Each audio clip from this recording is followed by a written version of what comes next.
Welcome to With Thunder's Applause, a podcast where two friends get together and talk about the news and ideas that will shape our uncertain future.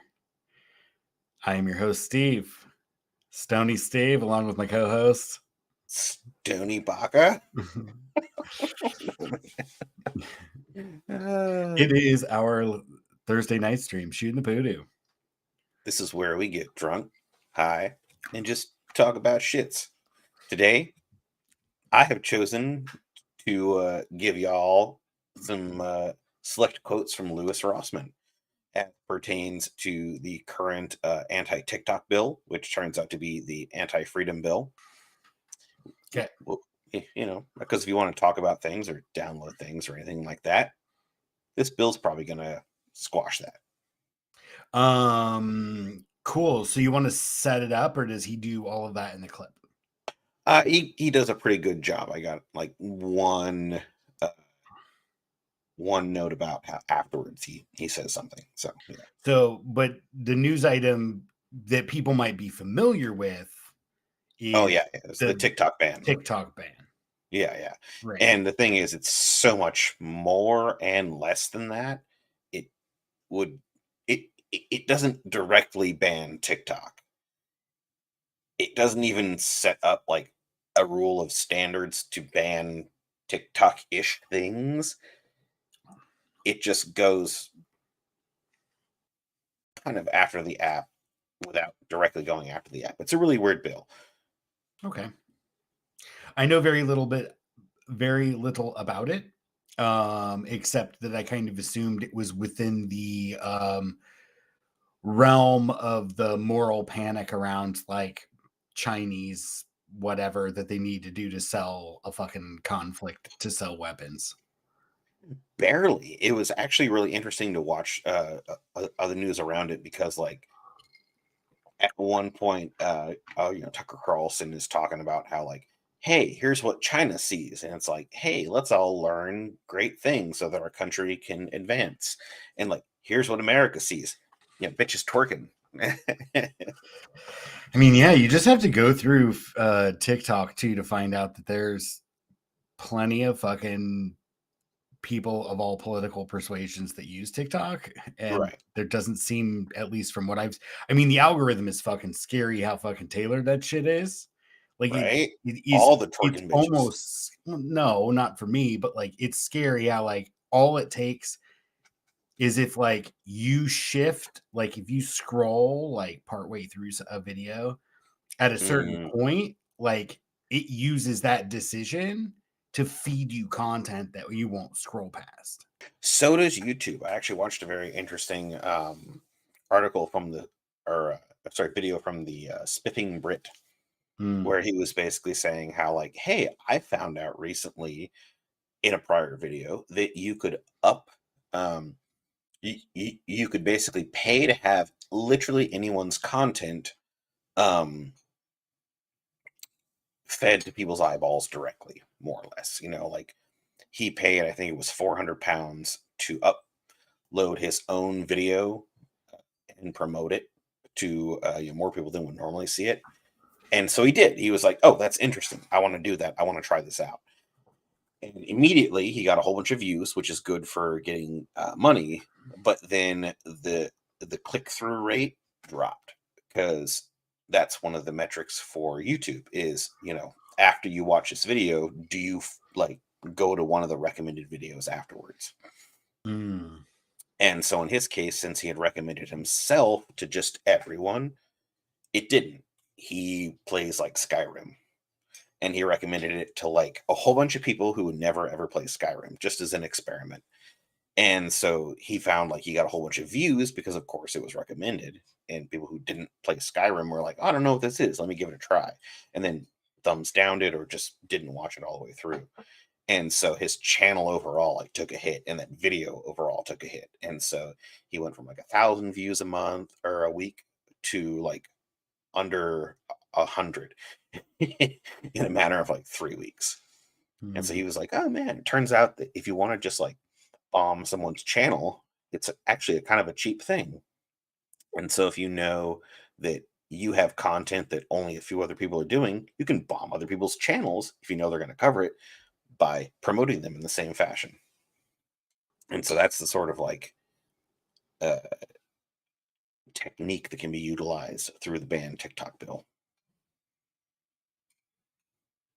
Interesting. And there's a lot more to it also. Oh, there is. Absolutely. Yeah.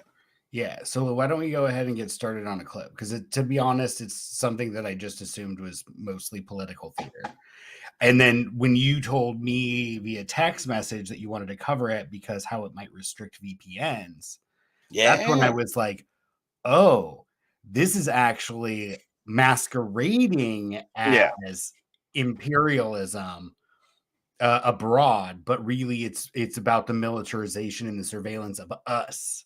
And Yeah. And that's it really what I is. was like, fucking yeah, bro, let's talk about this shit. Well, and it really is like, how do I steal Star Wars content about the Empire from under my own empire's nose? Sure. Whatever you say. Let's roll. To actually put it into a bill that we can shut down or mitigate certain aspects of the internet related to it. This is scary. And we have enough information. We are at a time that is politically charged enough that you bet your ass that this is going to be misused. So again, to be clear, this is not a ban TikTok bill. As Snowchain said, McCarthyism is back. Who this is used against is really going to depend on who is in office. So yeah, immediately he just like hones in on the fact that anyone who wants to use these rules can in any way they choose. He goes through and analyzes the actual text for a good 35 minutes, 36 minutes.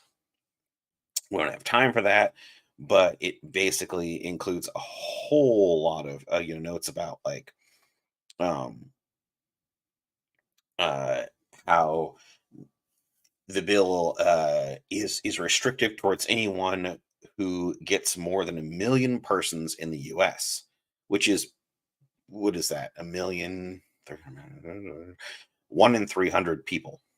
So if 1 in 300 people watch a video or subscribe to a service, that video or service is affected by this law. Um, and so like I or I was saying how like you can take out video advertisements against your enemies on YouTube. And oh, this is a lawn care channel and I'm in the lawn care business. I will recommend this to people who I guess don't care about lawn care. I'm gonna or like recommend this to like, people that are watching Minecraft videos and like gameplay videos. I'm gonna make sure that, they get service this video. And all of a sudden it tanks. But like when it comes down to other metrics, imagine if you could like take over a botnet, like pretty cheaply. Like botnets do not cost a lot in order to direct them to your whims. It's usually in a matter of like hundreds of dollars, low hundreds of dollars. And you could I connect people to a VPN um, and make it appear as though it's in the US. And so you would more or less have those people appearing to be US citizens because the threshold was 1 million US citizens. And so you could have your computers anywhere within the world using a VPN appearing as though they're within the US and subscribing or interacting with those channels or those services and make it appear as though they have more than 1 million, and they would immediately fall under this law and be subject to the scrutiny of it. And a lot of times based on what he reads throughout the law, it would actually make it so that you would be unable to do it. Really is as he says later in the video, a form of McCarthyism. Yeah. The erosion of civil liberties is always going to come down harder on the left. Mm-hmm. Because ultimately, like, the business community knows, like, if all else fails, it can fall back on the fucking fascists. Yeah, I mean, That's the how it left doesn't works. really fight very hard to reestablish itself after a right shift. Yeah, there's a lot to that, I think. Some of it's being drained of energy, and a lot of it is so you like the Alex Jones and Trump and all these people getting kicked off of like the sensible or respectable social media platforms or whatever, internet spaces, right? Um, we're all outraged about that shit, but like, dude, like dozens of fucking anarchist groups and shit like got pulled like before that. Hmm. Like they were in the early waves of that, and no one talks about that because it's a good thing. Right? It's a good thing for the internet companies. It's a good thing for like the traditional like capitalists and landed capitalists, um, and everyone else. Right? It's good to get rid of us. So Yeah. I suspect that this also leans into that and will be utilized as such. But you're kind of saying it's commercially driven. Do I understand that correctly? Like, so they're like, oh, there's this problem of people using bots on social media. No, okay. Oh, so the Yeah, main like problem. I'm Okay, so talk the to like the overall. old lady at the fucking Yeah, yeah. liquor No, store or whatever, dude. Like, I don't know greatness. anything. Hey there, Gertrude. I'd just like to talk to you about some stuff, and right now I'm going to talk to you about how people use the Let internet. me tell Yeah, you the good word about digital freedom. yeah. No, but I mean, what were your exact words again? I just don't understand it.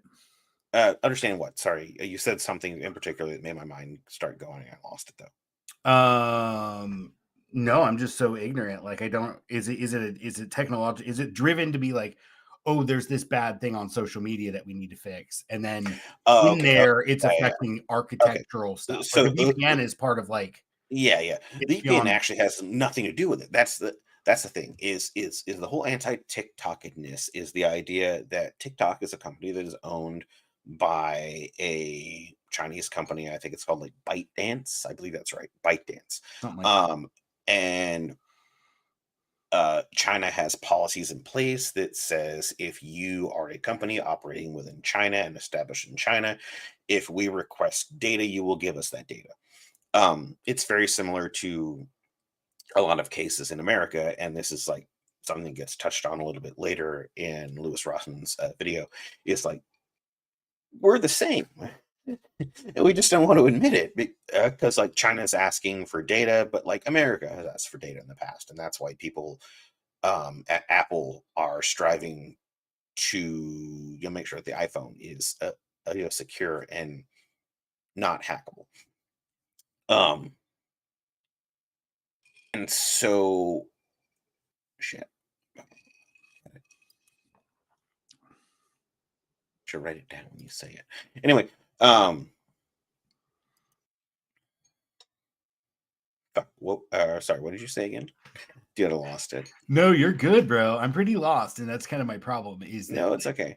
I thought The technology about it and oh, okay, yeah. So people are blaming TikTok, which is the Chinese company, but really, what's happening is America is experiencing that contractors and United States employees are putting TikTok on their government phones.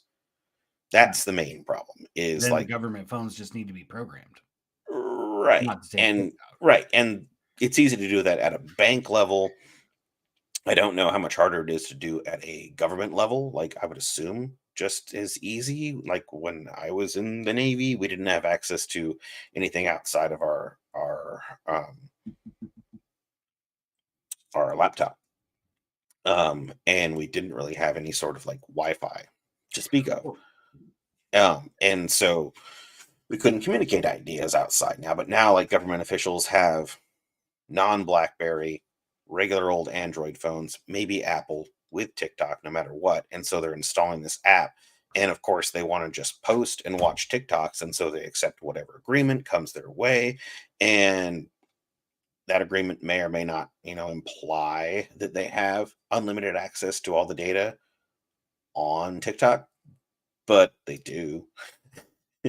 And so I think that's a lot of what is driving The ban is the government having this incredibly popular non-US controlled app that people want to post everything to, and they want it so much they're putting it on their government phones where there might be compromising data, and like you agree to share things. Like you have an Android phone, so you know that when you install an app, like it prompts you like, oh, do you want to share contact information? Oh, do you want to share photos? Do you want to share, data, etc., etc.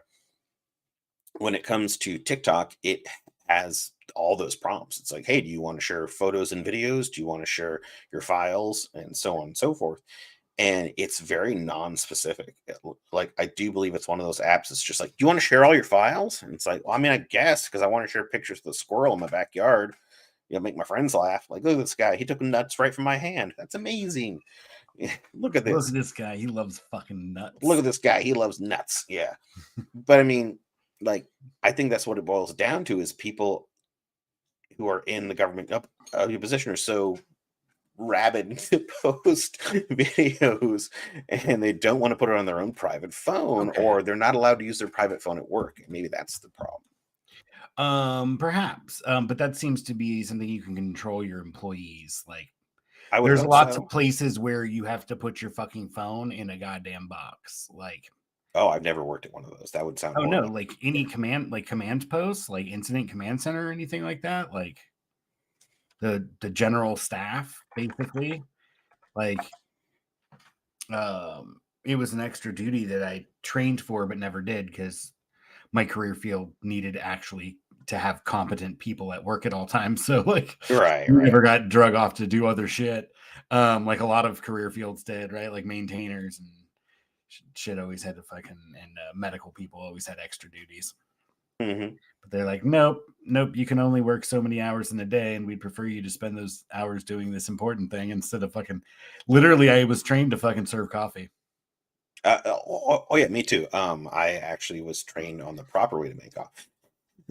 They'd always be like, oh, that wasn't strong enough. Do this. Yeah, military protocols are trippy, bro. Oh yeah, for Like sure. all those formalities that are like, I mean, it kind of makes sense to leave our box, and it makes sense for them to all be in a bunker. But like having people that serve you, I mean, I guess I mean, if you got to stay focused and you need a glass of water, it's nice to have someone to give it to you. But like, be like, here, you have to work extra hours this week to practice giving the fucking colonel his fucking coffee. Like, oh no, that did not happen. We were serving equals coffee. oh, you're just like working in the mess or whatever. No, Serving not coffee. even. No, I never worked in the mess. I ain't no bitch. Dude, I basically avoided all of the normal duties a lot of people would avoid by just being a nuclear operator. Um, I was needed, where I was needed so often, they were like, oh yeah, like per the normal thing of qualifying on submarines, you have to serve duty in the mess hall. And my boss was just like, yeah, that can't fucking happen because someone killed themselves. Yeah. I was like, oh, okay, cool. Well, never mind then. We're gonna go ahead and make do without you. Yeah. Like that wasn't normal, but that happened. Yeah. Yeah. Let's finish these clips you got of him. Yep, yep, yep. You got a little bit, right? Yeah, I got another one. Let's see. How long is this next one? Next one is a minute, just long enough for me to disappear. Oh, really? Yep. Okay. I'll stick around. I'm never going to forget. There's one gentleman at the store that has a Huawei phone. And there's a bunch of reasons that I was making fun of this particular phone. But, I remember just mentioning that, you were concerned about Huawei. He just started laughing halfway through. And he pointed out all the same things that I'm talking about. Facebook, Google, Prism, Patriot Act. Like, we have normalized it in this country. It is completely normalized. To say that you don't want to be spied on does not make you normal. That makes you weird. That makes you somebody with something to hide. That makes you a strange nerd. That makes you, what are you running graphene OS on your phone for? You're strange. To be honest with you, I have reversed my opinion that I said on this video that I did on the Restrict Act. In the video, I said that I am okay with the concept of a TikTok ban, but I disagree with this bill. But upon further reflection and speaking to this other gentleman and several other people who've expressed the same points about what it is that you would need to do, because you can't just single out a company. I mean, what would actually be tyrannical is not this bill that creates a legal framework that you could then use to ban something that disobeys it, but rather just pointing and saying, TikTok is bad. We are going to specifically ban this specific company. Rather than coming up with a framework of rules, laws, and regulations that we can then point to and say, your company disobeys these laws, frameworks, and regulations, we're just going to ban the specific company. That's actual tyranny.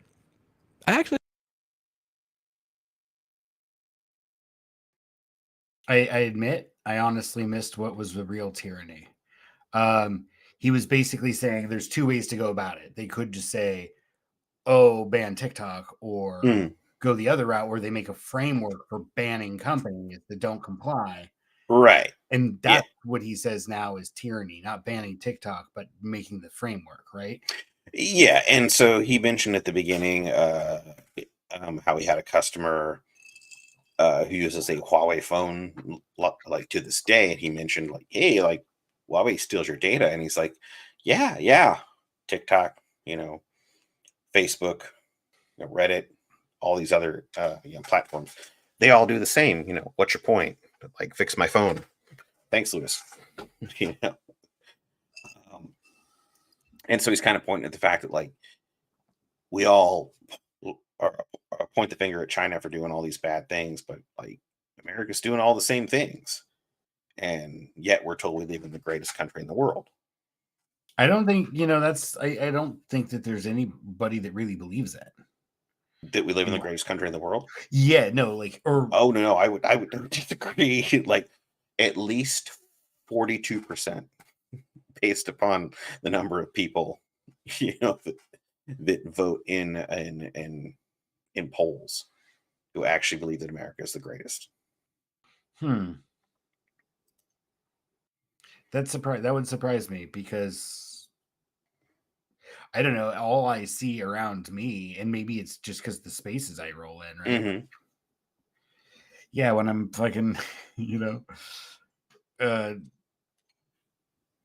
I'm in spaces, I don't get the vibe that anybody's like, yeah, go America, America rocks. Like, I don't, and I know at least with like Ukraine and even with China a lot, surprisingly, because the media has been very consistent on making China a boogeyman.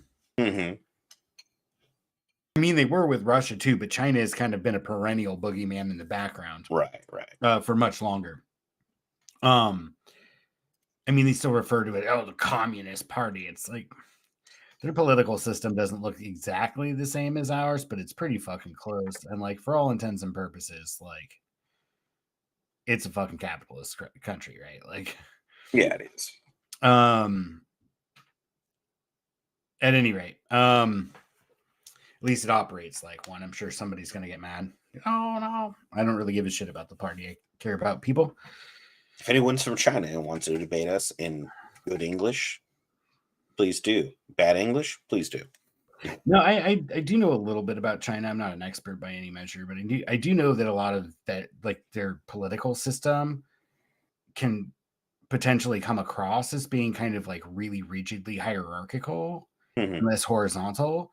We just hide the fact that like our system is extremely horizontal, right? And I think that's kind of what it's pretend that power is distributed, but like even just a representative form of government is not distributed power, because now you can strategize and utilize less money or less resources to control the political system. Well, and that's kind of what I was. I just have to buy, like the conservatives do all the time in California. They don't give a shit, if they lose an election here, because they know they'll invest the resources to win on redistricting. Right. It's a fucking long game where they can just finally get to the point where it's so finely redistricted that that they can guarantee a majority pretty much all the time. Right. And that's kind of what I was getting at with talking about buying bad views for a competitor on YouTube.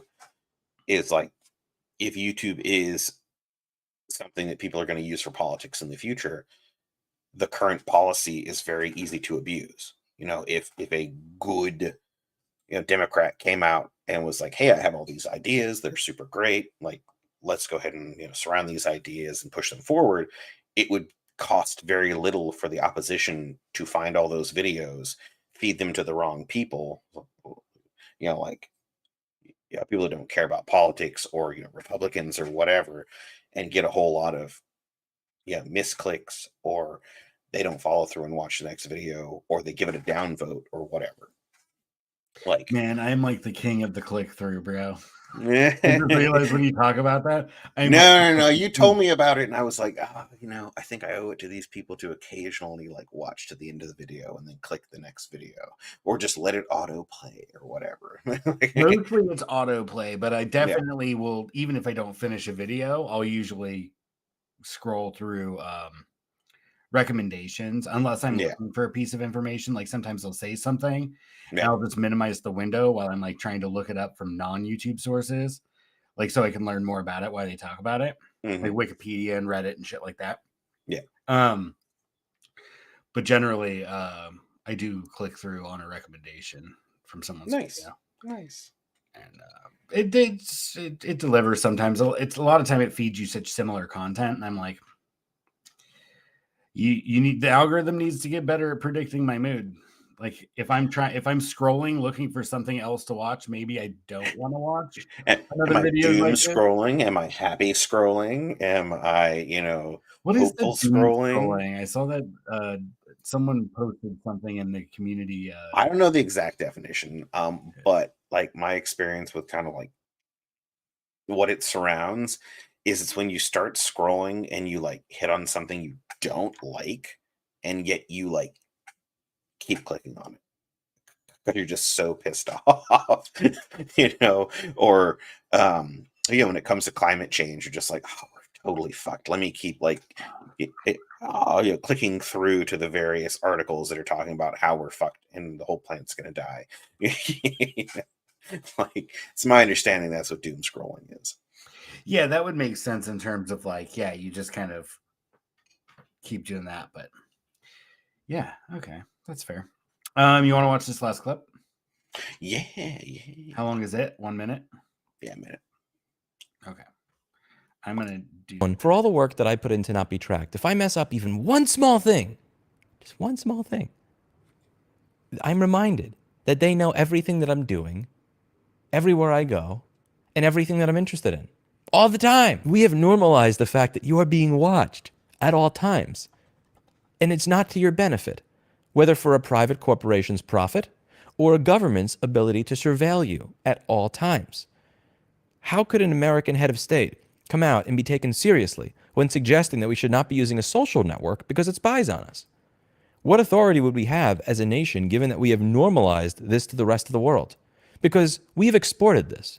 Much of this started in the United States. These companies that make a living off of figuring out exactly who you are so that they can profile you and then allow advertisers to sell to you based on that information. That started here in the United States of America. And we've exported it all over the world. Fuck yeah, we have, man. This happens to me all the goddamn time. Like, I'll talk about something with a wife, or just in the same general room as my phone, which is ostensibly not listening, and the TV, which appears to be off. We know it's not off. We know that it is sitting there waiting to be turned on, and it has a microphone and it's listening. Oh, Yeah, bro, bro, for real. for real. I think I'm going on my own tangent here. oh no, I'm sorry. I was just agreeing with you. No, it's totally true though. Like, I have had so many moments where if you expected any amount of privacy, you could talk about something and not expect it to show up. But then your phone's on, your TV's on, and regardless of what brand your phone might be, it's still listening. I don't give a shit if it's owned by Samsung or Apple It or will. Huawei or fucking, Motorola or Google. It's listening. And the moment you say, like, you start having a conversation about something that you want, like, it's been listening. And it's just like, ooh, they want this. Let me advertise that to them. And they're not even deceptive about it. It's not even like, oh, a week later I show you that. It's literally the same day, just like, hey, You were talking about buying ice skates. Let me show you ice skates. It's like, what the fuck? No, this is so outside the norm. And like, you can even test it. Just mention something you would never buy normally in the same room as your phone or your TV, whatever has a microphone, and just say, like, just someone who might not even be in the room. Hey, I've been thinking about buying curling irons. I don't even know where to go to get them. What type of curling irons would I need? Next fucking day, if not sooner, you will have a plethora of curling irons available to you because you dared mention aloud in the presence of your phone or your TV or whatever device is spying on you. You couldn't see it if We you can't wanted see to. it. No, it's blinked out. No, I was talking about wood chips. Oh yeah. And I was like, oh, wood chips. And I've talked in the past about getting them from M&S Wesley, and I have their number. It's a tree company locally. Mm-hmm. I have their number saved in my phone because I called Chip them. drop is a good For one. a chip drop. Yeah. And I had mentioned that I needed to was working on cleaning some weeds out so I can use some more wood chips as suppression on the paths. Mm-hmm. And I was reading an article about that fucking school shooting, and like there was an ad for M&S Wesley. It's like, why would there be an ad for M&S Wesley on this? It's not related. I can understand your kind of like Madison Avenue or whatever type, like big ad firms like L'Oreal or like, any kind of like huge brands that have these huge marketing presence, right? Like I could understand like, like, oh, buy a Rolex or whatever. Like I don't make that much money, but you occasionally see an ad for that, and like, treat yourself. And then you click on shit. So like I'm getting I was just curious about fucking gold. And so like I clicked through, and now I could get a bunch of ads for gold. Oh yeah. Just because I wanted to learn a little bit more about it. I honestly, this is not the place to talk about it, but I honestly think that people that are like, oh, stockpiling gold, I don't think where we're going, that's going to be useful. Maybe in like the grand scheme of things, like if you think you can hold on to it for like the next 4 or 5 generations, but like, yeah, I think that food is probably land, food and water are going to be the things that like are most fucking valuable. And it doesn't matter if you've squirreled away pounds of gold. Like, yeah, you have to find somebody to accept it. It's unlikely it will be valuable because it's just gold and people recognize you can't eat that. And I'm about to fuck with about half a dozen people when I say, hey, Google, how do I buy Bitcoin? What do you mean? Half a dozen people, you just had their phones beep off. Beep off? Well, if anyone's listening to this and their phone is, within sight, they just heard me say, hey, Google, how do I buy Bitcoin? You're trying to activate their phone? No, not even, but they might hear it. And the thing is, like, I have talked about things and my wife has talked about things, and the things that she has talked about that my phone is not attuned to because it's attuned to my voice typically, they've still showed up. And Dude, so same. a stranger can be talking about something in the presence of your phone and it still gets picked up.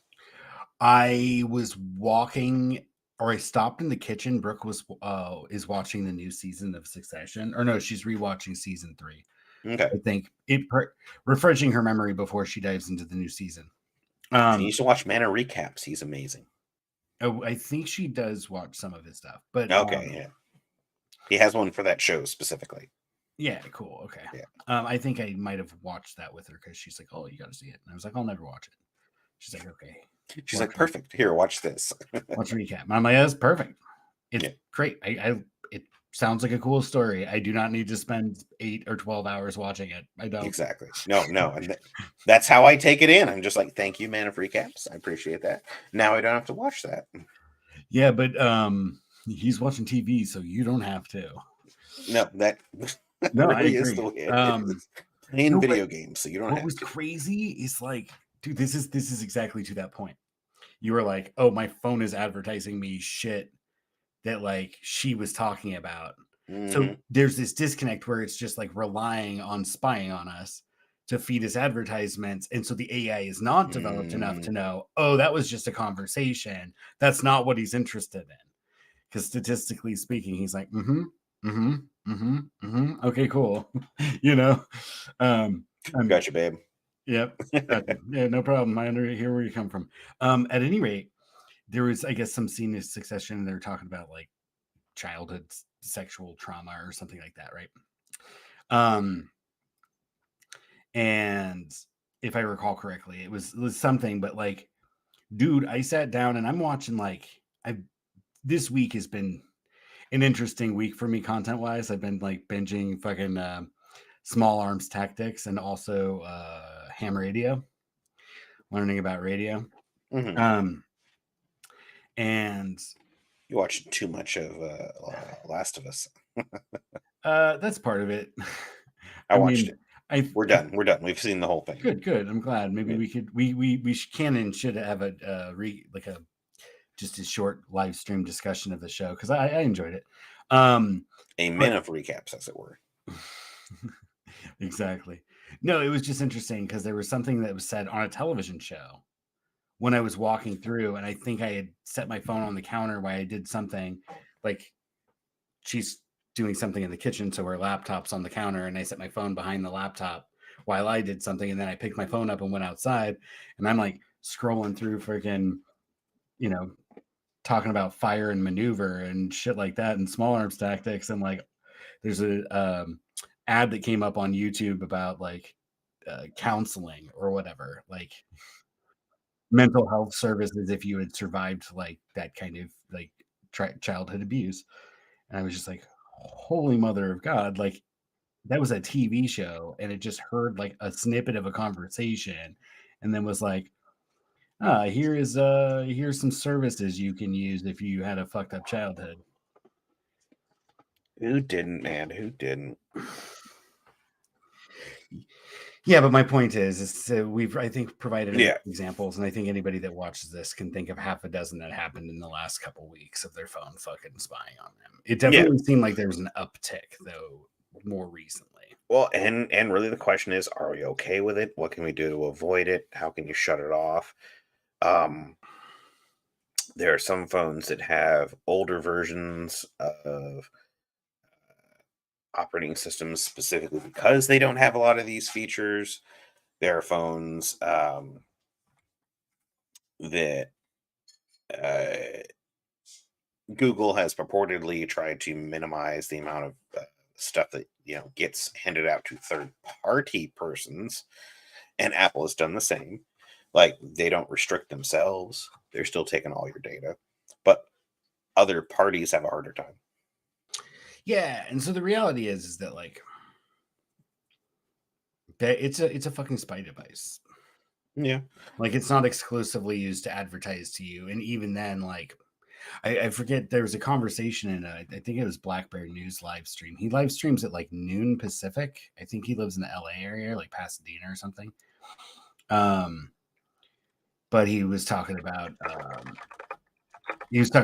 junk mail, and the chats are pretty lively. Usually has like 25 to 50 people, and so it's kind of more intimate, like not quite those like long live streams where like people are fucking posting so much you can't even like have like talk to people. But at any rate, man, I'd hate that. It'd be so bad if there were so many people watching us that we couldn't follow the chat. Oh no, please don't do that.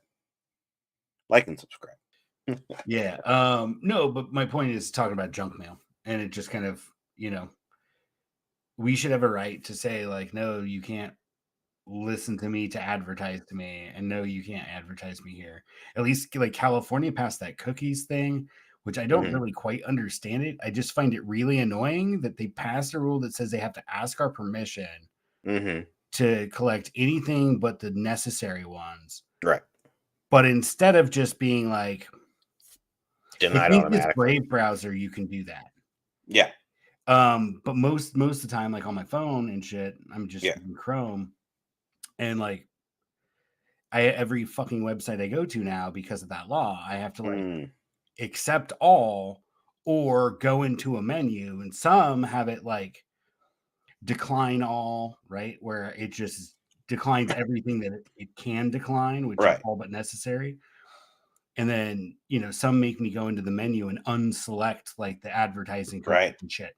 And I'm And like, sometimes they do it every fucking reverse. website I have to say no? Like, oh god, sorry. You have to say no, you have to like decipher their talk. I've been to websites, where they're like, "Oh, would you like to unblock the following things?" And you're like, "Wait, unblock? No." Re- Like it, really, a good way to write they'll that law yeah. is you have to get permission for all but necessary. Yeah, yeah. And then this is how you standardize the button. So every website has to have it the same. And Right. here's a bit of source code that we On the can, right side, on this. yeah, here's a bit of source code for whatever, right? Um, I put it in the show notes for everyone. It's right above the introductory music. Brave browser, badass.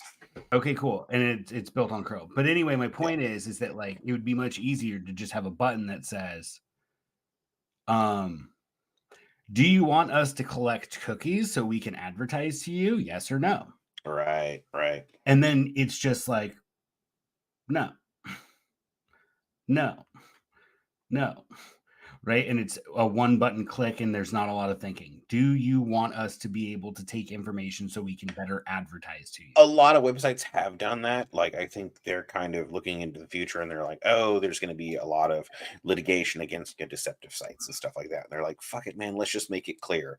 Accept all, reject all. Like, there is a fair amount of that. I'd say more than half of the sites that I have to interact with have a reject or accept all. Not half that I interact with, but Oh, really? Well, you might be in the dark side of the internet, not the dark web, but the dark side, where not a lot of people go. Like the light's okay. It's the old fluorescence. It's not the new LEDs. It kind of flickers sometimes as the voltage varies, but like, you can still see. I think that's the internet you might be in. If more than half your stuff isn't just accept or decline. I don't know, bro. I'm on all sorts of websites. Ooh. All right, let's move on. Yep. And I actually chose this one because the way that you had presented the VPN via the text message was like, oh my God, this is like potentially like really fucking awful. Oh yeah, I didn't In even terms of, cover like, it because there was all the other stuff, but you could be subject to, I think it was $1 million fine and 20 years in jail if you use a VPN to access an application that is normally blocked. So, like, say you were, oh shit. yeah, well, yeah. Say you were someone who was making a living off of TikTok, and you're like, I'm not a government agent. I have nothing that China or its partners might care about.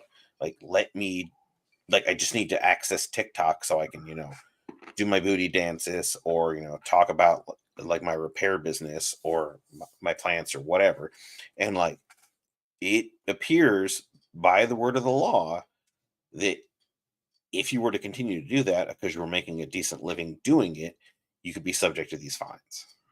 Oh wow, yeah. Yeah, pretty So fucked up. it is still designed around content creation, not like forbidding the use of a VPN to No, it is absolutely based upon the very wide, like that's why Lewis Rossman was so concerned, is it is based upon very wide parameters, like right. just So using a service to access another service. right. And so just to be clear, and I believe Yeah. I said it in fairly clear English earlier, like I don't know anything. So like I was lost most of the time he was talking Oh, because okay. I don't understand. I'm one of I am in the majority here where I don't really like I understand like the basics of how a computer works, Yeah, yeah, understand the basics of like internet architecture or infrastructure or whatever you call it, right? Like the superstructure that it's all built on. yeah, yeah. I kind of understand that, but like that's about it. Okay. So like that's kind of why, and it does sound like okay, if you use a VPN to access another service. Right, and that's going to be so rare, like that's going to be like poverty rates rare. But if there's a penalty though, right? Yeah, is my thinking is that now the government is empowered to collect information for enforcing the rule. Yes, and to compel agencies such as Comcast, like your phone provider, whatever your service is that gives you access to the outside world, they can put pressure on them. And so Comcast in the past has absolutely said, like, we will just give up all the data on our customers ever.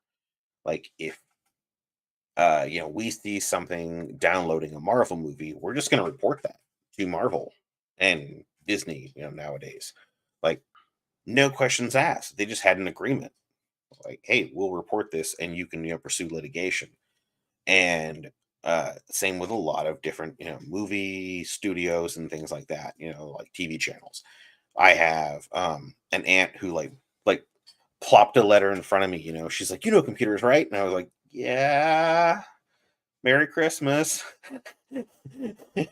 And she's just like, yeah, what does this mean? And I'm like, okay, well, it says that there was this anime video that was downloaded through your, a service on this date through this service. And, they're warning you, like, don't do that.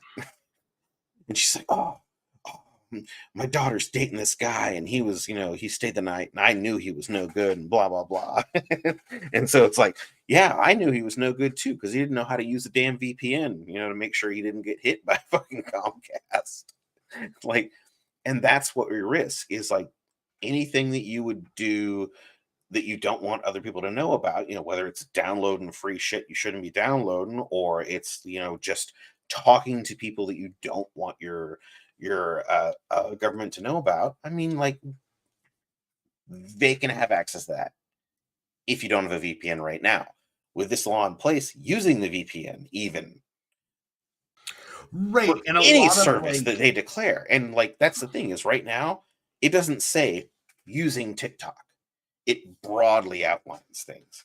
It just says like if you use a service that the government says you shouldn't be, using, aka it's been banned, you can go to jail and pay a shit ton of money. So I really do want to give the next segment, which I do want to give it some time. Yeah.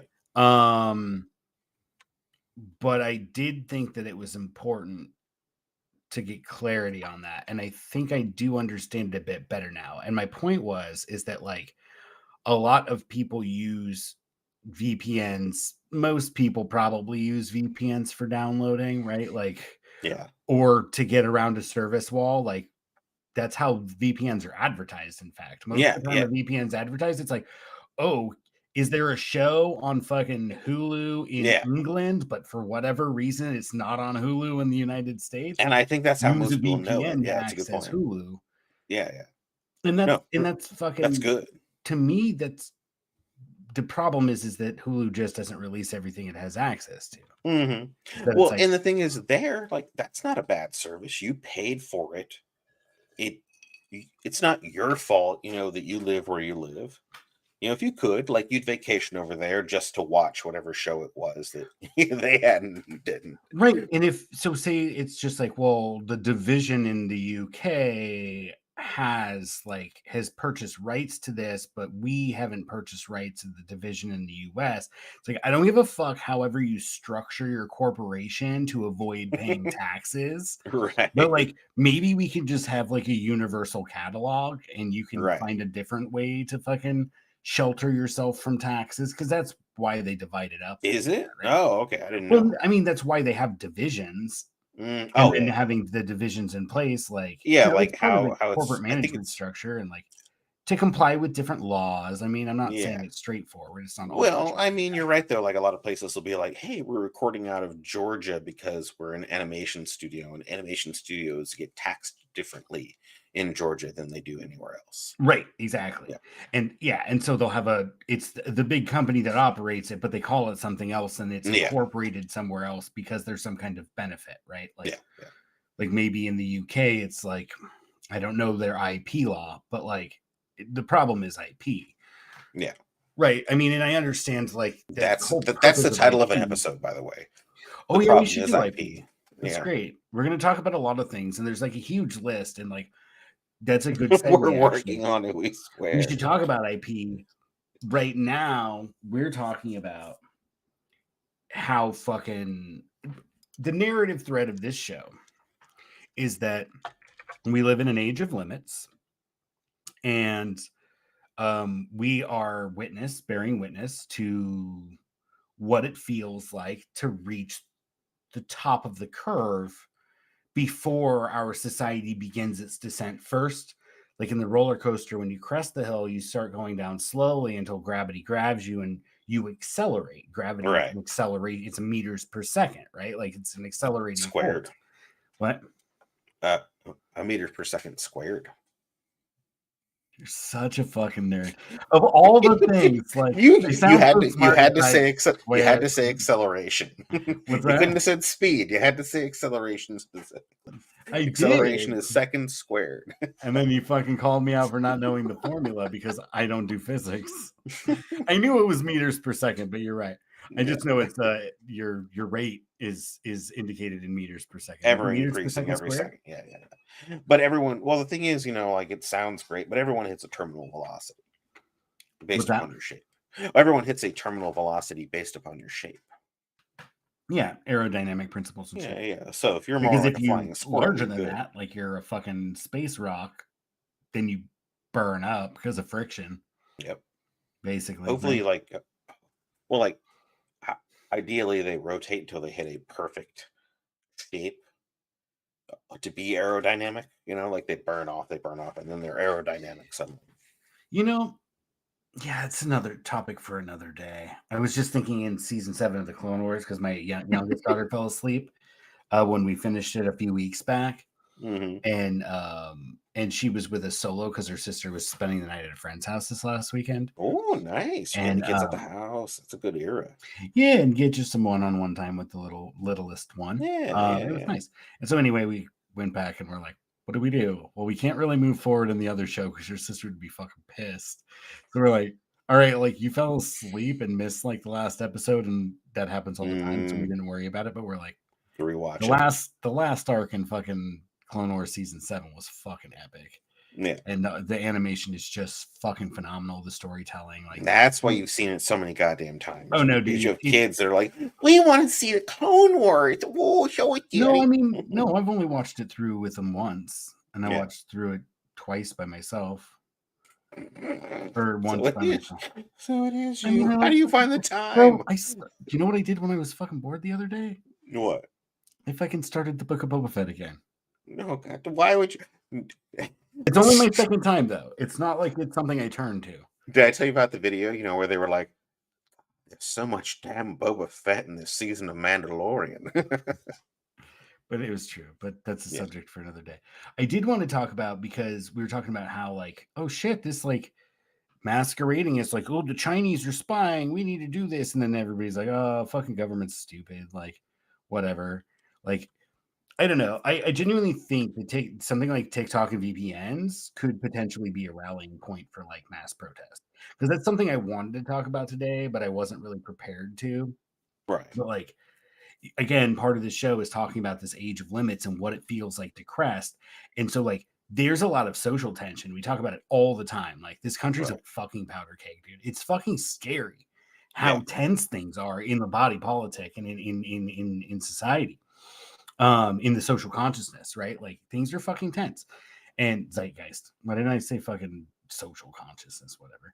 I don't know. I'm getting fewer feedbacks today. It seems like at least the people I interact with are pretty ready to just be pissed off at a moment's notice. Yeah, and which is good, in my opinion. That's my point. So like, there's all this stuff. I found a great statistic I wanted to tie in. It was something like there's over 11,000 protests about like cost of living in like 10 months of 2022. It was January 1st through October 31st. And then I think they closed the data set because they were writing the paper, right? Like, they needed to have a hard end with reliable data, and they wanted to publish the paper or whatever. Anyway, in those 10 months, they tallied over 11,000 protests globally. And of those, it was like 4,000 was specific to inflation and the cost of living. Like 6,500 were related to access and cost of energy. And then there were like 500 for food. And then there was like another few hundred of just like general political discontent. But like, what a phenomenal. Yeah, there was 11,000 protests globally, and the vast majority, 90% of those, were about the age of limits. And so Right. if we are rising up, the government, and which represents, they themselves are part of the ruling class. They're all wealthy. There's nary a fucking poor person in Congress, And right? if they're poor, they'll get rich soon enough. Right. In the poor, like some of the poorest are still in the top like 5%, because Mhm. income inequality is so bad that even like a modest person like a Bernie Sanders, who Right. he doesn't, at least from what we see, right? He generally isn't like part of that crowd, right? Like you don't see picture of like Bernie Sanders hanging out with Clinton and Obama and Donald Trump and Jeffrey Epstein, right? Like Yeah. he wasn't really part of the rich and famous crowd, right?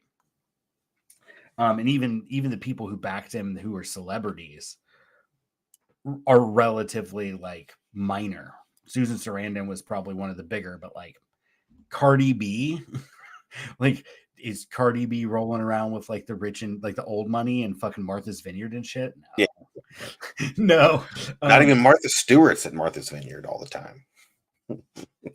At any rate, my point being is that even that man who doesn't present like that, he's still fucking far wealthier than the vast majority of people in the country.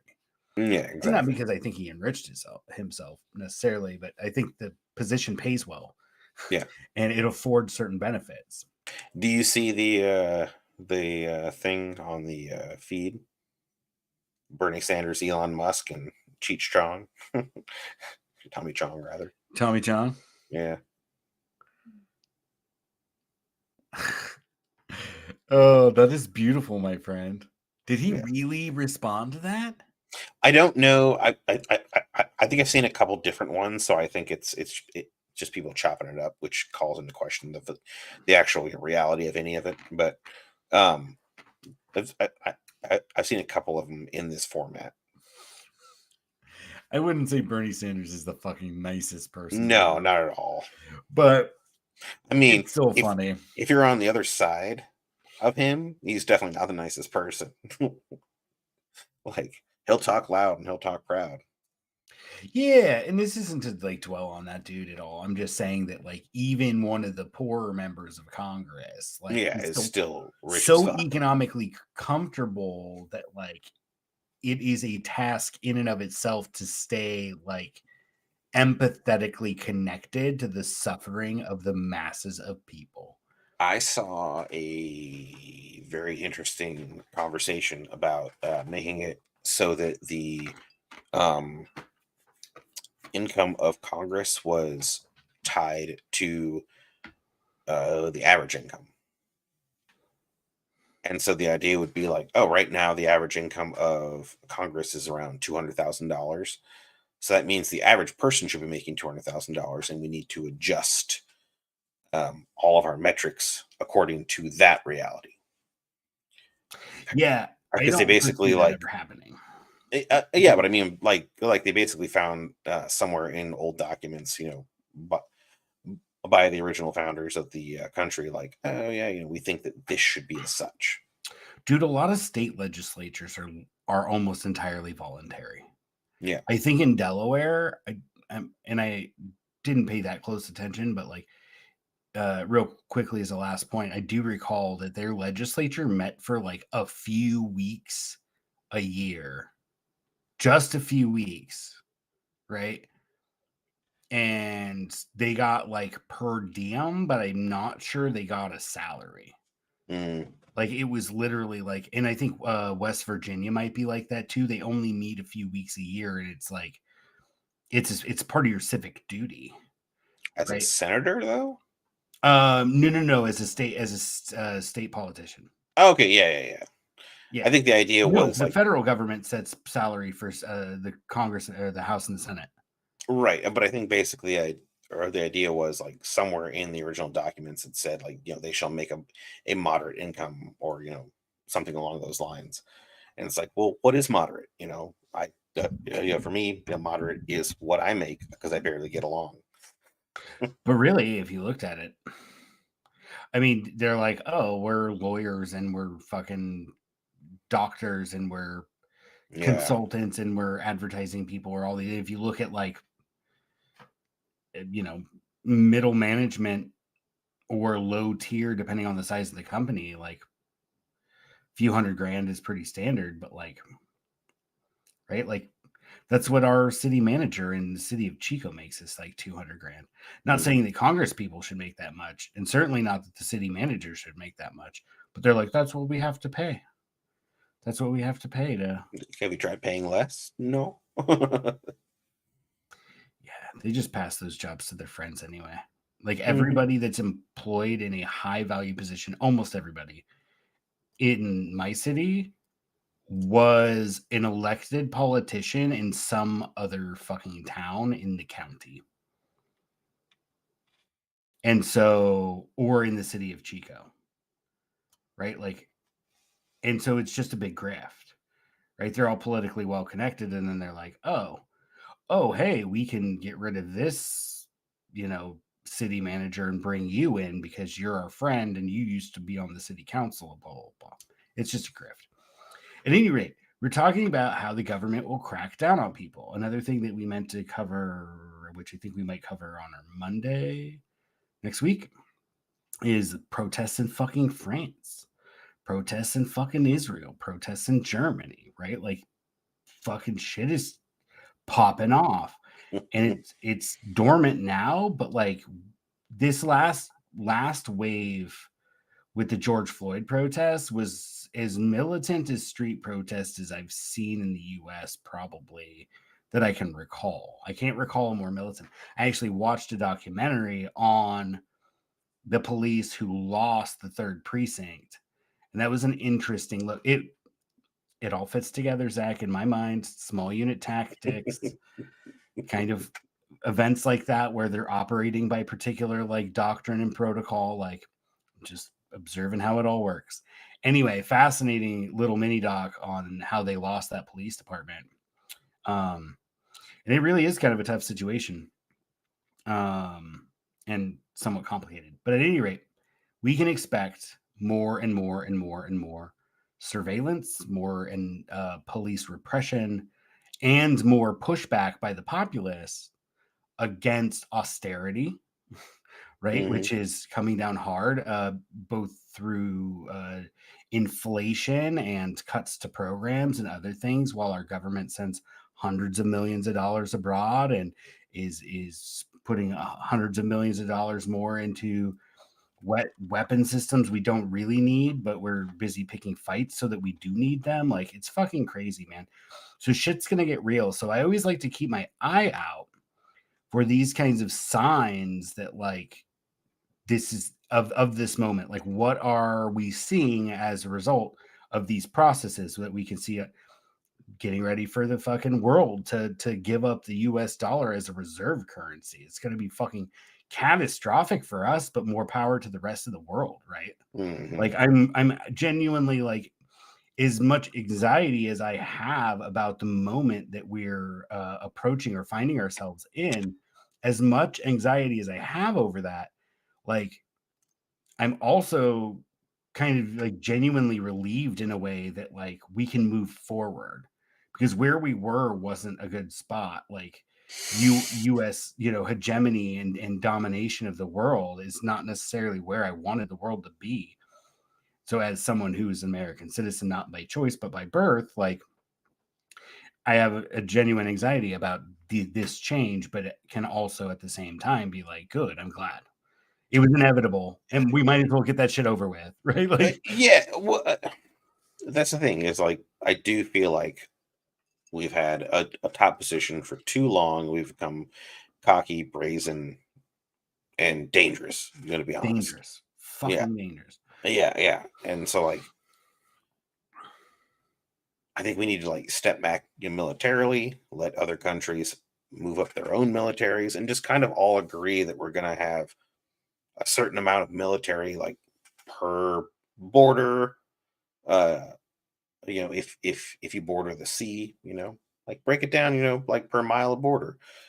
Do your land stuff, break that up properly, but like don't let it all accumulate in certain countries. That's just not a good idea, because they're eventually going to want to like expand their horizons and be like, look, we've got the biggest Well, just like we did, like we fucking, yeah, had a massive military and decided to throw our weight around. And I don't yeah. think it's a good thing at all. I think generally though, like we have to acknowledge that we're in a period of contraction, right? Deglobalization. You Like wouldn't the know it risk though. now of taking on like it's just like there's not the energy and there's not the ecosystems, right? Like when the Dutch went into fucking Africa or when the English went into Africa or whatever, like there was a continent with people to exploit and resources to exploit, right? Hmm. And it's fucked up. And I'm not saying it was a good thing. I'm just saying that's what fucking happened, right? They had a continent of resources to exploit. So there was like an economic push or incentive rather to go and do those things. Like every ecosystem on the fucking planet is like near collapsing due to all sorts of imbalances that we've imposed through extraction and pollution, etc. Right? Like, and so all these ecosystems are collapsing. I don't think that there's going to be like if the U.S. empire just decided like all right, we need to come to some kind of agreement. We recognize that like we fucking weren't like really great partners. We kind of were bullies and pushed other people around. And that wasn't fucking cool. And we're sorry, we can't change it. How do we move forward? And they might say, hey, fuck you. You don't get a say in any of this. And we should be like, okay, cool. We will remove ourselves from power and you guys can make the decisions and we'll just provide input. Right. Yeah. And I think that we can move forward on it.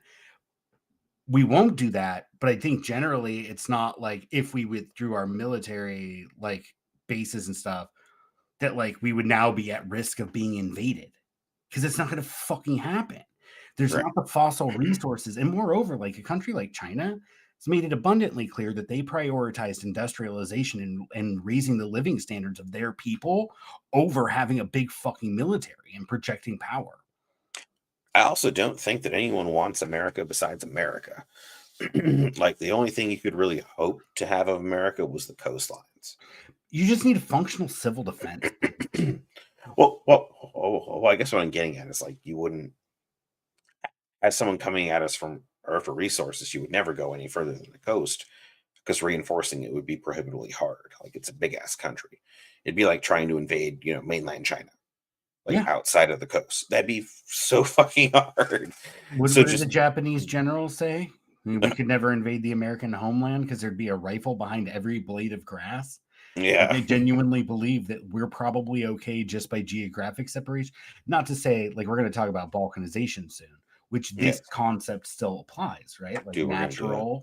natural defensive terrain. Yep. If you're going to carve out like a lasting political entity, it's something to consider. But at any rate, like I didn't want to get caught up on that too much, but I do think they're all fascinating subjects. But I really wanted to talk tonight because you were talking about the VPN about social control and about exercising power over the American citizenry, whether it's by opening this like legal space where now they can investigate. They created a crime in an area that now justifies spending police resources to police because now there's a crime that can be committed where one didn't exist before, right? And so like how does that open up, it brings up this question, how does that open up like our digital lives, right? Like how we interact with each other through this technology. Like are we going to be able to continue to do so, and how is this law like in effect like making it easier for them to spy on us, right, and know everything we do, right, so that they can maintain control in an era that is already showing itself to be characterized by massive civil unrest. And I came across this. This was an autoplay. This is a clip from Forbes we're going to go to because we're already almost out of time and we didn't even get to this. I wanted to spend some time on it. We'll do it, man. Let's go. But it's all good. We'll still wrap early. It's kind of comical. I kind of want to try and get a different channel that I follow on YouTube to pick it up, especially since they do a lot on black issues. And I think that you could literally spend fucking 3 hours breaking this fucking 30 minutes. This motherfucker talked for 30 minutes. So to set this up, this is John Kennedy. He's a senator from Louisiana. And he is talking about, I'm not sure if he's presenting a bill or if it's in a hearing. I think he might be introducing a bill, but I thought that period already passed. I don't know what he's doing. He's giving a fucking speech. That's what he's doing. Look it up yourselves. It's in the show notes. Look it up yourself. So this clip is from Forbes, and it's just a speech. And this Forbes title, bro, can you read the title off your screen? Yeah, it says John Kennedy issues epic warning on Senate floor. Clicky baity. We fell for it. I fell for it for You sure. fell for it, man. Especially since a lot of that's true. I didn't choose this. I was on Lewis Rossman. Yeah, but I mean, it is clickbaity. But at the same time, like, think of my algorithm, right? Like, it's like, oh, fucking Russia's moving nukes to to Belarus or whatever, and it's like, believes in the climate change. Thinks Russia's not so bad. No, it's like, clickbaity title. Nazis in subject Ukraine. to click on. It's like Russia moves nukes to Belarus, right? And so I'm like, oh fuck, that's an escalation. They're maneuvering military assets 90 degrees off the front, which is how you fucking broadside attack and how you eliminate, someone who's dug in. And then you find out like they're having plans to like move warheads to use on existing missile emplacements, and it's not gonna they're not gonna finalize it. It's not gonna be done until like September or October. And I'm like, you're like, oh, Russia's moving nukes to the fucking right. And I'm like, oh shit, that's crazy. And then you find out like, yeah, we're just moving assets and we're being transparent about it, right? Like, but at any rate, so clickbaity title, right? Yep. Oh, he's gonna make this big thing, and then I watched, dude. I had to watch almost all of this before, like, and I was washing dishes, right? So it's kind of like a really good thing to listen to while I'm washing dishes because there weren't a lot of ads popping up, and he was just kind of droning on and on. Yep. But he is talking about how.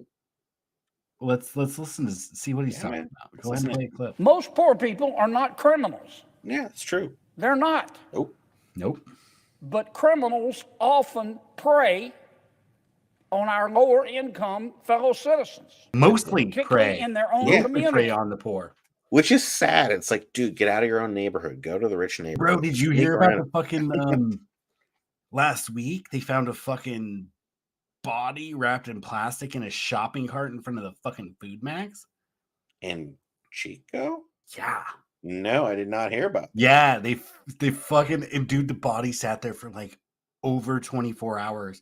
Where's the Food Max in again? front of the window, or in front of the, like, by the slidey doors in front of the Food Max. Yeah. And an employee had just pushed it out of the way. Where's the Food Max? It was like a hobo's cart or something. Yeah. But it turned out it was a hobo's body because someone murdered a homeless person and put their body in plastic in a fucking shopping cart. And it turns out the person who did it was also fucking homeless. What street is that? Poor people prey on poor people. What's that?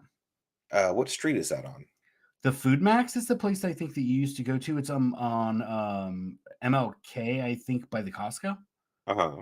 It's kind of in the shopping center. There used to be like a PetSmart there, but I think PetSmart went out of business. Okay, yeah. And there's Michael's, I think. It's just no. I absolutely believe that someone would just like corporate see a body and be like, bullshit. I don't know what it is. It looks like shit. I'm gonna toss it aside. Yeah, they just pushed it out of the way because they just thought it was a hobo's cart, which is like also not unreasonable thing to think, right? Like, unless it really smelled bad, which I guess like they didn't find out till I don't know the exact timeline details.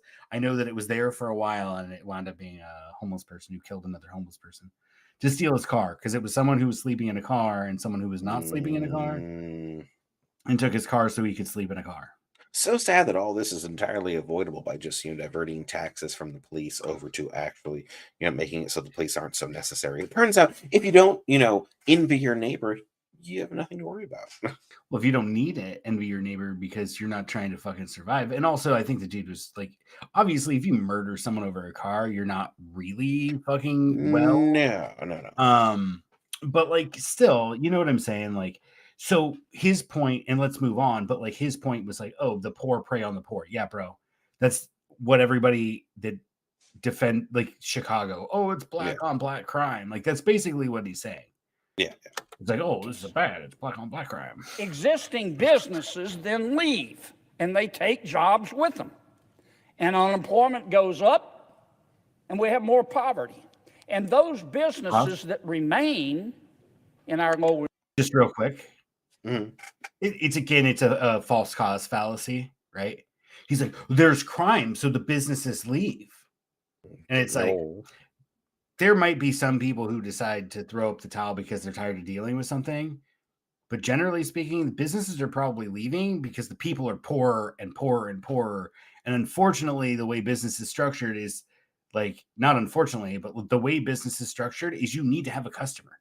You can't produce something, a good or a service, if you don't have someone to sell it to. Right. So, Well, and all the big businesses leave because, they have metrics and stuff like that. And it tends to be that local businesses actually stay. You have, people that live in the area that like run a business and they're just like, hell or high water, I got to do this or I'm done. and this is also like a right winger that would say less business taxes, right? Like, so you could easily just he be up might. here making a speech being like, these businesses are leaving. Like, the city of New Orleans needs to cut business taxes, or the state of Louisiana needs to cut business taxes, or provide incentives for people to have businesses in these neighborhoods. But he doesn't. He just blames it, just like when people blame homeless for housing prices, like being depressed, when like, it's like, when have you looked at a fucking... This is the bitch I ran against, the person I ran against when I ran for city council. Tried to make the claim that the homeless are depressing our real estate prices. And I'm like, what planet do you live on? Like, rents have gone up like fucking 15% in like 3 years because of the campfire and shit. Right? Yeah. Like, and not only that, but they need to be depressed further. Like, if you have homeless, that means housing costs too much. Yeah, housing should be a fucking human right. It should be provisioned if it can. It is in most countries. There are international agreements that our housing is a human right, and America just says, eh. I always thought it was really funny when people are like, oh, Venezuela's like fucking terrible, blah, blah, blah. And it was like, I mean, every country's got its problems, and I could definitely see some glaring fucking structural problems in the Venezuelan economy as like someone who understands economics well enough to like, taking some classes, a graduate seminar or two, but like at the same time, Venezuela built like tens of millions of fucking housing units. California's economy compared to Venezuela's is fucking massive. California is the 5th largest economy in the fucking world. Right. And yet, like, no one can afford housing. So we have fucking homeless everywhere. But we don't build housing because fucking, if we build housing, then we'd piss off the fucking 80-year-old guy who like doesn't like having neighbors or whatever. Like, that's not it. Like, or who's like, oh, I don't pay my taxes to help other people. Yeah, or it's all the old people that have been sitting on the same fucking house for 40 or 50 fucking years and their taxes haven't been reassessed. So we don't have the budgets to build housing. Plus, it's illegal to build public housing. You need private money, and no private money wants to do it because the thing is that we need to be able to like invest in housing. And why would rich people pay money to build housing when like everybody, they pay a tiny portion, and then all the middle class and poor folks pick up the rest of the bill for the big police station, right? Yeah. Go ahead. I was gonna say, there is a gal I watch on YouTube. Her name's Artie Katarina, and she cleans houses. She's from Finland. Finland was a country that said, wow, homelessness really sucks. What can we do about it? And they said, we'll just give people houses. And sounds great, but they also have like health services that we don't have. And so they basically took all the homeless people off the street, just everybody who couldn't afford to live due to reasons outside their control, who were perfectly fit to be in society. And then they also housed people who were not so great mentally. They had some sort of mental issue. And her whole show seems to like be centered around, oh, this happened. And like she doesn't talk about it, but if you know about the history, you're like, oh, okay, this happened. A whole bunch of people got houses who never had houses before, and some of them weren't able to take care of it, due to mental stress. And so like she's someone who cleans houses for Yeah. formerly homeless people who now have a home, but due to their mental illness can't take Incapacity care of or it. Yeah, yeah. And like and unlike also hoarders cultural, right? Like right, and unlike hoarders in America, they're not like, oh yeah, let's like make fun of them, or let's try to uh sell, mental health services. services or anything like that. Yeah, yeah, Yeah. Or yeah, sell advertising on a fucking popular reality show based around it. Like yeah, yeah. and And so on and so so forth. Yeah. and so they absolutely took the path of just like, let's put everyone in a home and then deal with the problems that arise, because that's actually a lot cheaper than putting people in prisons. And also m- mentally and like emotionally for everyone in the country, less taxing, because you're not creating slaves. Well, right. I mean, I don't think people in America care about slaves, and I think that's exactly what the business community wants, and that's a perfect segue back to the subject matter at hand, which Mm. is this stereotype of a southern kind of rich fucking plantation white asshole, right? Talking about this issue, The right? wrong Kennedy died. Go ahead.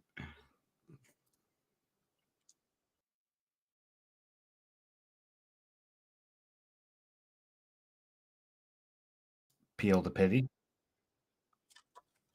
Peel to pity. Pause. Again, weaving into the narrative that like, oh, inflation is caused by fucking crime. That's essentially what he's saying. He's Yeah. saying like, oh, the businesses have to pay more for insurance because the area is dangerous, which is factually true. Hmm. Brooke was surprised when she moved her automobile insurance up here out of her Ooh, Oakland yeah, address, and she's yeah, like, "Oh my fucking god, I was paid." I was like, "No, insurance companies charge more in fucking poor neighborhoods." So yeah, poor people not only have, to contend with gentrification and rising rents and all that shit, they pay more for yeah. basic shit like automobile insurance by virtue of living there. Anyway, I just I thought mean, that there's was an plenty of interesting things thought. that have covered that. The one that comes to mind is "It's Expensive to Be Poor," I think Yeah. is the title. Yeah, because if you buy the $30 pair of fucking boots from Walmart, Yeah. like over and over, you wind up spending, $400 or $500 on a pair of boots when you could have bought like a good $250 pair that lasted longer than all that. that's Yeah, that's an English author's take on it. It's like the boot theory of economics. He covers that same thing. He wrote yeah, the no, Small it's a pretty popular Terry Pratchett. example. That's what it is. Terry Pratchett. Yeah, it sounds familiar, but it's a pretty, I think, a pretty popular example of Yeah. that phenomena of how being poor is actually quite expensive. My point, I didn't want to pause there because it's not even the point I want to pause, but I did Mhm. want to say it's like as a student of rhetoric, like listening to that, I'm like, that's a logical fallacy. That's a logical fallacy. I Right. mean, it's kind of true, but it's not exactly true. And the way it fits into your narrative is painting it as something it's not exactly. But to be like, oh, they have to pay more for insurance and that's why prices are going up is just because people have anxiety and they're like, oh yeah, inflation. And then their lizard brains are like, oh yeah, he's talking about fucking crime leading to inflation. So yeah, we got to do something about that. When it's like, well, inflation's partly corporate greed, but like it's of all the things inflation is. Primarily, Sorry, what? primarily I corporate mean, it greed. is, but it's also money printing, right? Like Yeah, yeah. quantity. At this point though, record profits, most companies all over the board. Like it's corporate greed. This year, look, it's the year of corporate greed. Yeah. So that's a big part of it. Sure. I mean, there's other things that are causing it, supply chain issues, like you just have to pay more. I know I can provide tons of examples, but I do want to get through this. It was just interesting rhetorically for him to be like, oh, look, this is like prices are going up, which like to the untrained person might be like, he's like very concerned about inflation, but in reality, he's like not really explaining inflation by saying, I mean, maybe the mom and pops, if their rent goes up too, and that has nothing to do with fucking crime, they might have to raise. If money supply goes up, value of individual money goes down. Right. Carry on. Even poor. Keep an eye What on this crime stuff. does. We have tried, we in New Orleans, Madam President, we have tried everything. We have around 900 police officers. We need 2,000. Because many of our police officers retire every day. We've tried paying higher salaries. Again? Tried higher We've salaries. tried paying better benefits. Benefits. We've tried curfews. We've tried task forces. We've tried social programs. We've tried after-school programs. We've tried crime cameras. We've tried facial recognition. We've tried conflict management. We've tried mentoring. We've tried youth clubs. We've tried job training. We've tried enhanced educational opportunities. We've tried prosecuting juveniles as adults. Do that. We've tried hotspot policing. We've tried 12-hour shifts. We've tried hiring administrative personnel to take the paper workload off our cops, to get them back on the street. You name it, Madam President, and we have tried it. So they have tried it. He's tried everything, they said, in New Orleans. I know New Orleans fairly well, probably better than the average person who doesn't live in that region. Yep. I would say of the average person who's not very well traveled, I probably know New Orleans better than them. Who's not from New Orleans, of course. At any rate, my point is he's like weaving together, again, narratively, weaving together social programs, like kind of like deterrent programs, like, hey, if we have after school programs, we can counter gangs, right? Like all fine and dandy, right? But he's also like, and then we tried these other fixes with the police department. And so there's two kind of strands of fixing the problem that he's listing off in that, right? We've tried everything. I do find it interesting though, the one of the recent John Olivers, he was talking about temporary needy family assistance or whatever. Yeah. Temporary assistance for needy families. There you go. And I had heard some things about some scandal Brett Favre was in. I had no idea because I don't give a fucking shit about Brett Favre, dude. Like, and I would never have known. I would have never known. But it does conform to what I know of bureaucracies, which is when you put that money at the local level, it's the local governments that are fucking mismanaging money more than any other. Like, I'll give you an example, and I don't want to get like we're so fucking have so much more to cover. There's so many good examples. We are shooting the Poodoo, however.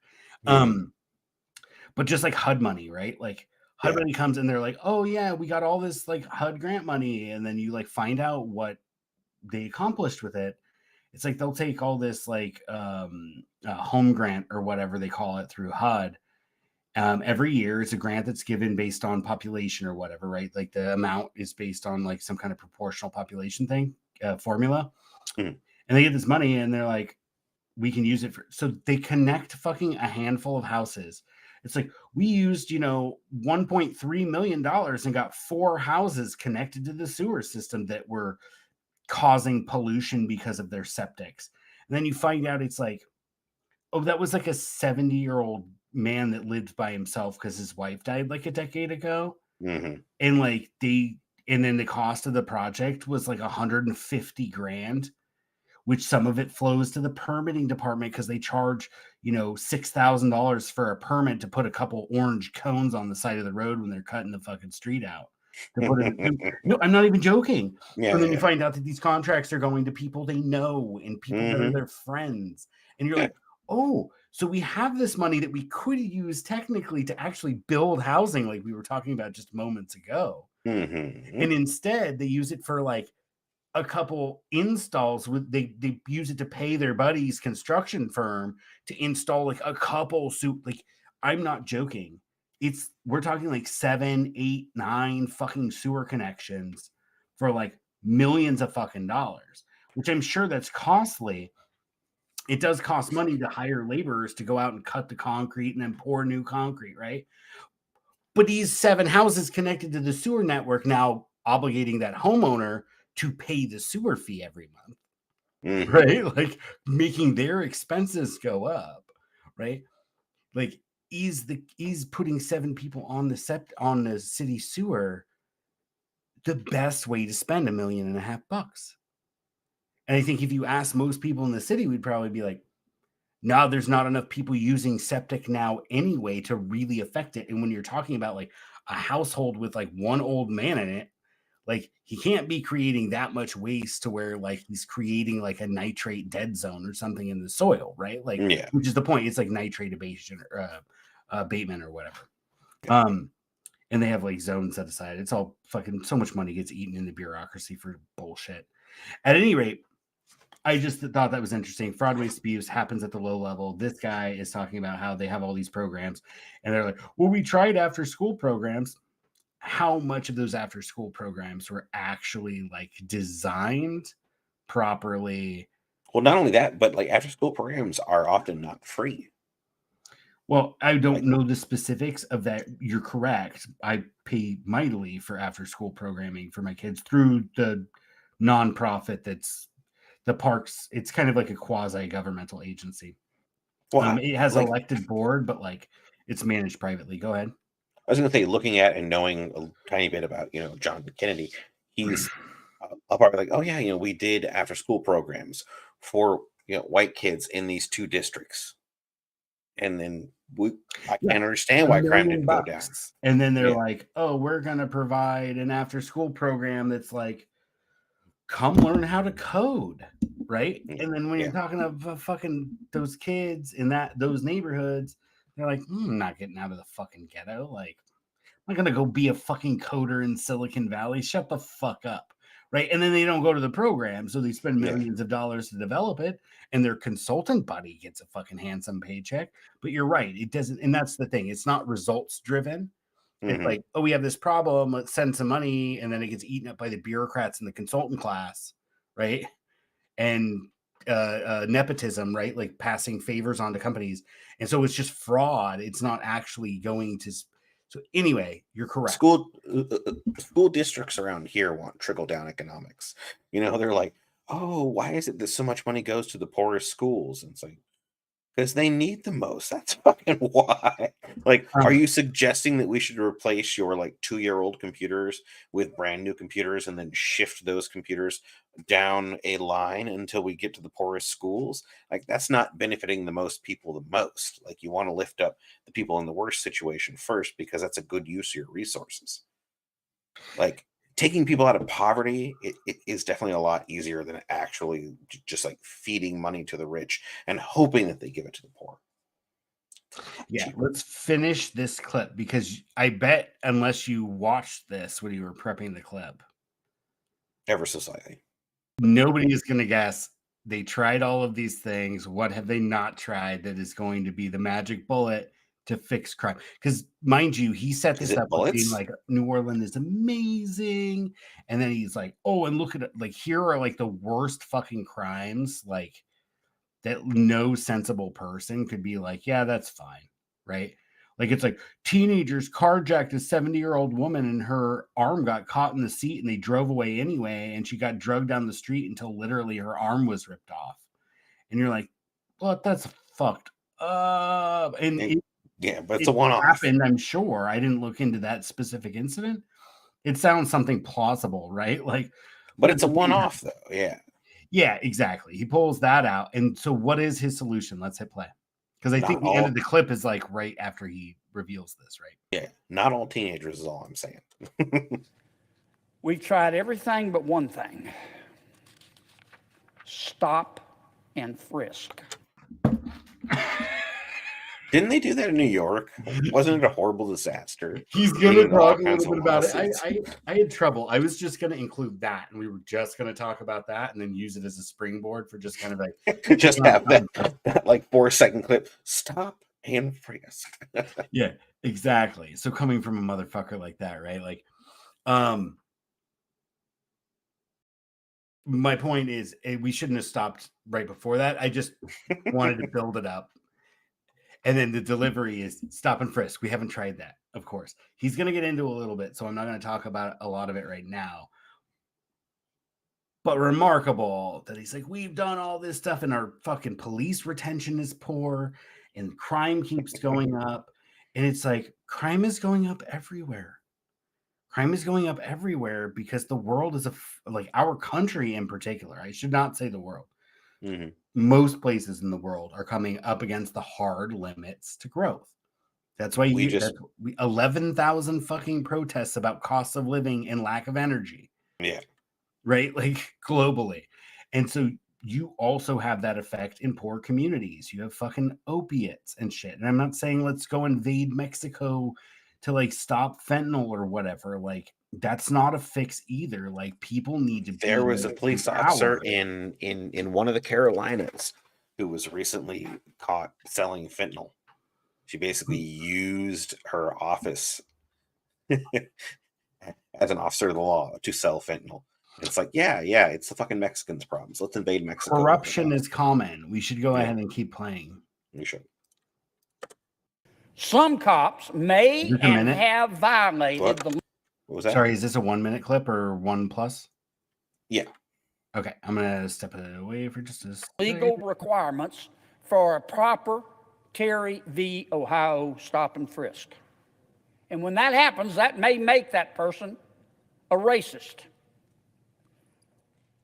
or at least guilty of committing a racist act. But that does not mean that the practice of stop and frisk is inherently racist. Because some knuckleheads abuse it does not mean that the practice is inherently racist.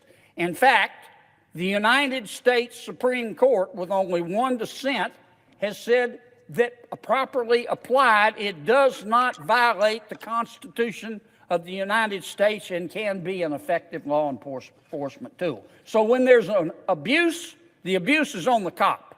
It's on the officer. And most officers don't abuse stop and frisk. Fan-fucking-tastic. But this kind of illustrates the idea that people in power seem to think of the police as this like unbiased group that doesn't bring anything from their own lives into the real world, But nobody can do that. We're always going to have like, oh, back when I was a kid, this happened to me and this made me have a negative opinion of this group or another, or this type of person. And so if I can in my life, I'm probably going to try to give them a hard time. I mean, it's a bit juvenile, but I guess that's what it takes to be a cop or someone in the military in certain cases. But yeah, just to pretend that we can get away without bias is a bit fucked up. This is never going to happen. Let's see what we got.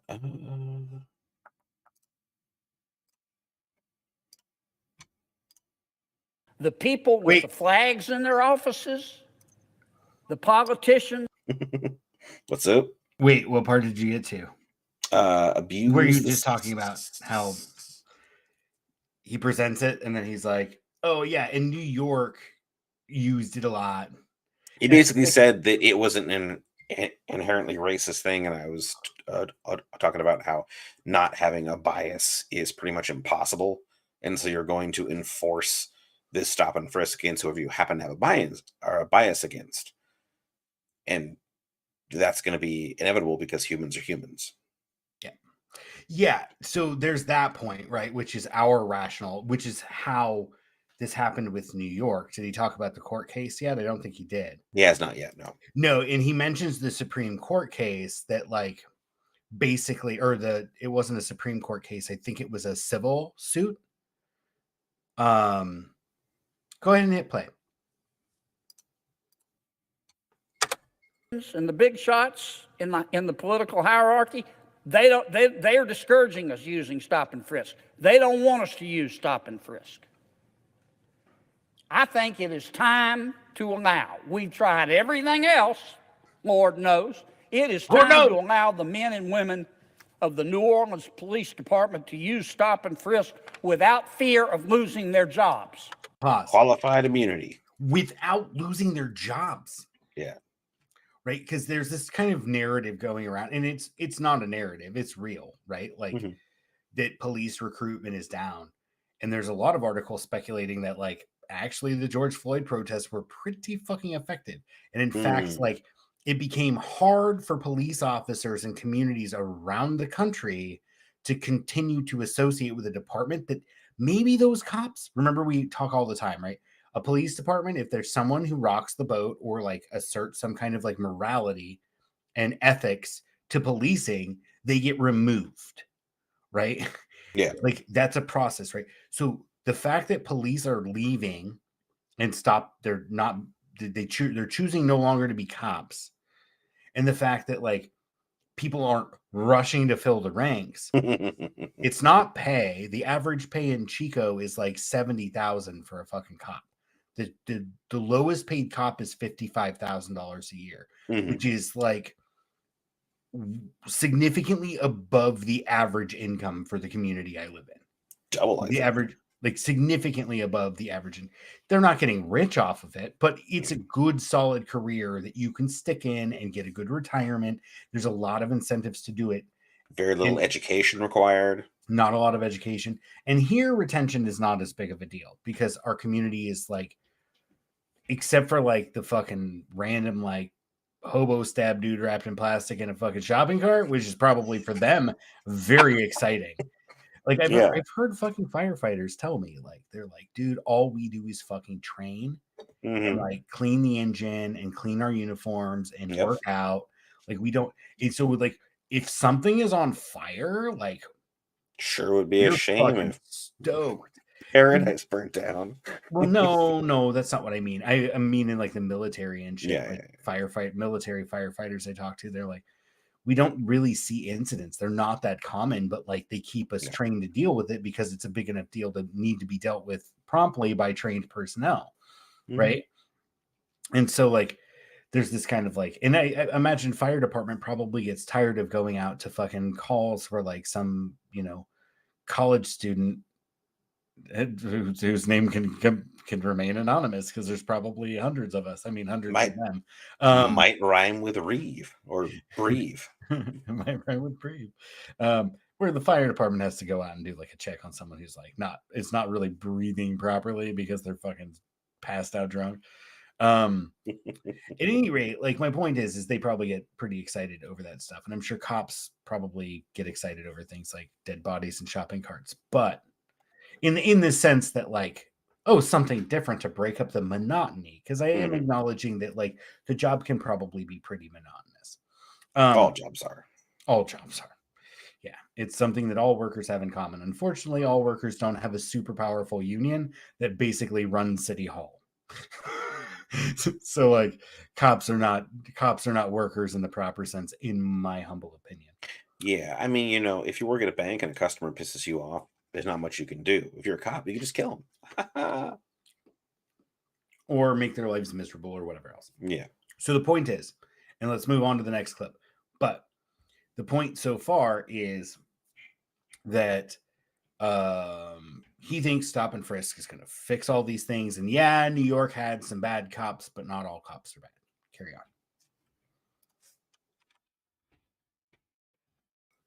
People with the flags in their offices, the politicians and the big shots in the political hierarchy, they are discouraging us using stop and frisk. They don't want us to use stop and frisk. I think it is time to allow. We've tried everything else, Lord knows. Okay. Lord knows, that got me. Lord knows. I do not believe that the New Orleans Police Department is racist. Let me say it again. I do not believe that the New Orleans Police Department is racist, systemically or otherwise. I do not believe that the average New Orleans Police Department police officer is racist. My God, the NOPD is 58% black In a and city people that's of like color 90% black. and 35% white. Now, we have a federal consent decree in New Orleans for our police department. It's between the U.S. Department of Justice and the city of New Orleans. It oversees the New Orleans Police Department, as we call it in NOPD. It was signed and entered into by Mayor Mitch Landrieu in 2010. The consent decree does not prohibit stop and frisk. In fact, the consent decree provides for stop and frisk. Man. Did you catch all that? So this is phrased, New Orleans is great. New Orleans has this huge crime problem. There's one tool we haven't used. It's called stop and frisk. Okay, I understand New York used stop and frisk quite famously and actually had a civil suit that cost them a lot of fucking money because people sued, and the Supreme Court itself, I believe it was the Supreme Court, was it the Supreme Court? I think it was. Said, I forget the exact legality, but basically courts agreed that the plaintiffs were correct in saying like it was a racist practice. He's like, and they proved that they were applying this policy. But we would never do that. There's a policy based on national origin and race, and like that's not okay. And he's like, I don't think anybody in New Orleans is racist, and we need this tool. And then, like, literally without sensing any fucking irony, it's like, yeah, the reason I'm talking about it in the Senate is because the city of New Orleans is under consent decree.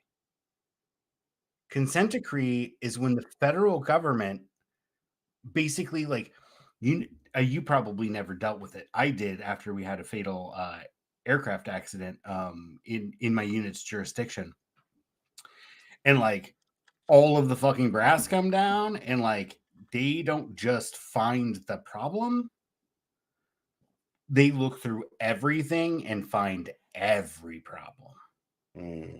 And people got reassigned, and then all these, like, they're not bad people.